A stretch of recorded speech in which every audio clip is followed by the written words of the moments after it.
In this guide, I will be showing you guys how to delete all Gmail's emails at once. Let's get started. First, launch your Gmail app or navigate to the website of Gmail. Once you're over here, head over to the inbox section. Under this, you're going to find different tabs such as primary, promotion, social, and updates. For each of these, at the top, you're going to find this box. You will need to check in for that. With that, all the mails will be selected. Do this for all the tabs. Navigate to promotions. Click on this checkmark icon.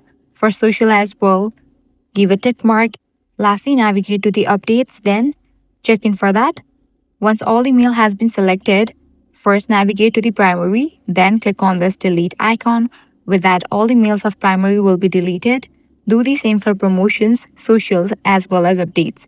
And just with that, all the mails will be deleted from all of these sections. So this way you can easily delete all Gmail's emails at once. If this guide was helpful, do not forget to like, share, and subscribe.